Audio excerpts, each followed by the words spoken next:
बिस्मिल्लाहिर्रहमानिर्रहीम। आज हम एक नए चैप्टर होम्योस्टेसिस शुरू करते हैं कि होम्योस्टेसिस का क्या मतलब है। होम्योस्टेसिस क्या है?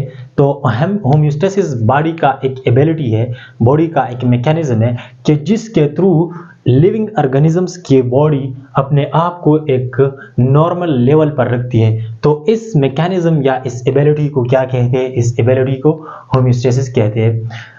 आप जरा इस टर्म को देखें तो ये होम्योस्टेसिस हमारे साथ टू वर्ड से बनी है। नंबर फर्स्ट वन हमारे साथ है होम्यो एंड सेकंड वन हमारे साथ है स्टेसिस। होम्यो का एक अलग मीनिंग है और स्टेसिस का एक अलग मीनिंग है। होम्यो का मतलब है सेम और स्टेसिस का मतलब है कंडीशन। Stasis mean condition.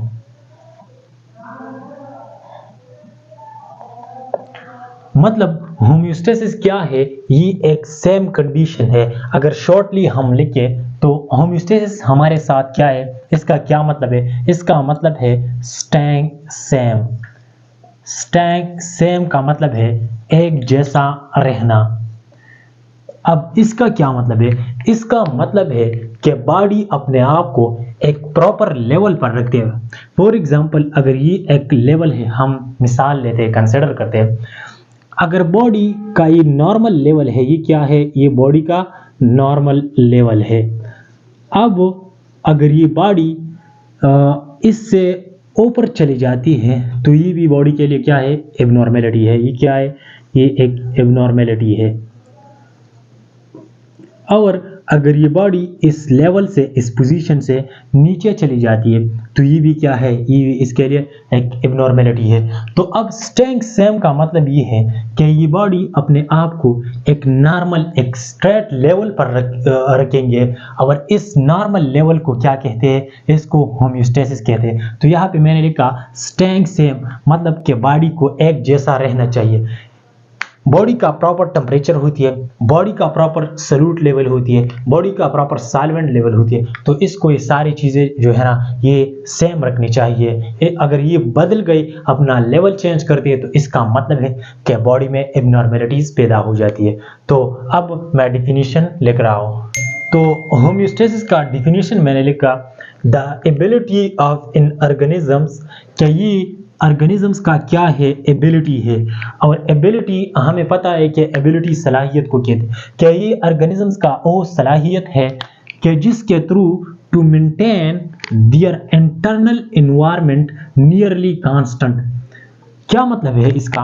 कि होम्योस्टेसिस ये ऑर्गेनिजम्स का वो एबिलिटी है, वो सलाहियत है कि जिसके थ्रू ये ऑर्गेनिजम्स अपना इंटरनल जो इनसाइड द बॉडी एनवायरनमेंट है, इसको नियरली कांस्टेंट रखते हैं। अब नियरली कांस्टेंट का क्या मतलब है?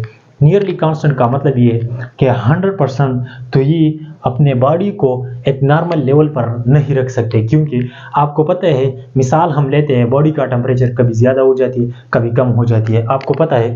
तो ये होम्योस्टेसिस कोशिश करेगा कि अपना जो सल्यूट, सॉल्वेंट और टेम्परेचर का लेवल है, ये नियरली कांस्टेंट रखेगा। मतलब इसको ज़्यादा चेंजेस नहीं देंगे। तो बॉडी का इस एबिलिटी को क्या कहते हैं? इसको होम्योस्टेसिस कहते हैं। अब अगर एक ऑर्गेनिजम्स का होम्योस्टेसिस डिस्टर्ब हो गया, मतलब बॉडी में कौन कौन सी चीज़ें जो ज़्यादातर एक्सटर्नल स्टिमुलाई से या एक्सटर्नल बाहरी जो इन्वायरमेंट होती है, इससे डिस्टर्ब हो जाती है। तो बॉडी में आपको पता है, बॉडी में क्या है? बॉडी में सॉल्वेंट है और बॉडी में सॉल्यूट है। तो ये चीज़ें जब आप बाहर इन्वायरमेंट चेंज करते हैं तो इसकी वजह से ये चीज़ें भी डिस्टर्ब हो जाती है। और इसके साथ एक है टेम्परेचर। तो ये सारी चीज़ें जो है ना, ये एक्सटर्नल इन्वायरमेंट से डिस्टर्ब हो जाती है। और ऑर्गेनिज्म का सारा बॉडी इन तीन चीज़ों पर ज़्यादातर डिपेंडेंट है। एक सॉल्वेंट, दूसरा सॉल्यूट और तीसरा टेम्परेचर। तो होम्योस्टेसिस क्या है? आप फिर सुने कि होम्योस्टेसिस ये बॉडी का एबिलिटी है, बॉडी का मैकेनिज्म है कि जिसके थ्रू बॉडी अपने आप को एक प्रॉपर, एक स्ट्रेट, या हम कह सकते हैं नियरली कांस्टेंट लेवल पर रखती है, ताकि बॉडी को डिस्टरबेंस और बॉडी को एबनॉर्मेलिटी से बचाए। तो इसको हम डिटेल में डिस्कस करते हैं कि किस तरह बॉडी जो है ना स्टिमुलस को, एक्सटर्नल चेंजेस को रिसीव करते हैं और फिर किस तरह इसको प्रोसेस करते हैं और फिर किस तरह इसको रिस्पॉन्स देते हैं। तो ये सारी चीज़ें हम इंशाल्लाह डिटेल में डिस्कस करते हैं। उम्मीद है कि आज ये इंट्रोडक्शन आपको समझ आया हो। Thank you. अल्लाह हाफिज़ वस्सलाम।